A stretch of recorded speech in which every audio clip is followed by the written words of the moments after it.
हमारी शादी हुई तो क्या ना देखी जब विवेक ने जो साक्ष्य नहीं दिया तुम्हारी शादी का कुछ भी। जीवन में खुश रहें, हम भी अपने जीवन में खुश रहेंगे। शुरू से लेकर के अंत तक साथ देने वाले विवेक पटेल का जो है शिल्पी राज से अब हमेशा हमेशा के लिए नाता टूट गया है, क्योंकि जो है शिल्पी राज आम बोल रही हैं एक इंटरव्यू में कि ना ही विवेक पटेल से मेरा कोई रिश्ता था और ना ही आने वाले टाइम में नहीं रहेगा।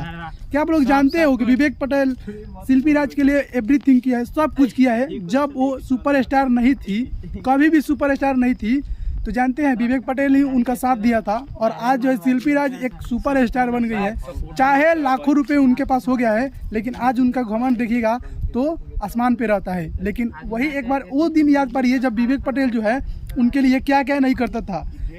उनके साथ में जो है पिक भी है, मतलब कि पिक्चर भी है, कई सारे वीडियोज भी हैं। लेकिन जानते हैं एक जो है ना पुख्ता सबूत नहीं रहा, इसीलिए जो है आज विवेक पटेल जो है इस हालत में जी रहा है कि उसके पास अब कुछ भी नहीं है सेव करने के लिए, सब कुछ खो चुका है।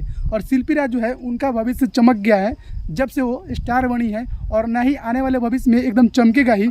और अब कुछ भी नहीं रहेगा विवेक पटेल के साथ में, क्योंकि जो है सब सुलह हो गया है। और जानते हैं मीना वानी भी यह साबित कर दी है कि अब जो है विवेक पटेल के साथ में कुछ भी नहीं हो सकता है, और ना ही शिल्पी राज जो है कुछ भी कर सकती है उनके लिए, और ना ही उनके आने वाले भविष्य के लिए। लेकिन हमें भी नहीं भूलना चाहिए कि एक मानवता भी ऐसा कोई चीज़ होता है जो आने वाले भविष्य में कभी भी रुख पलट सकता है। तो हालांकि आने वाले टाइम में भी ये मालूम चलेगा कि आखिर किसके साथ क्या होता है क्या नहीं होता है। लेकिन क्या ये वाला फ़ोटो आप लोगों को पच रहा है? क्या आप लोग इससे सेटिस्फाई हैं? शिल्पी राज जो बोल रही हैं, आई थिंक मेरे हिसाब से तो नहीं। हालांकि आप लोग इसके बारे में क्या सोचते हैं? क्या विवेक पटेल के साथ में जस्टिफाई हुआ है कि नहीं हुआ है? आप अपना राय कमेंट में ज़रूर कर दीजिएगा।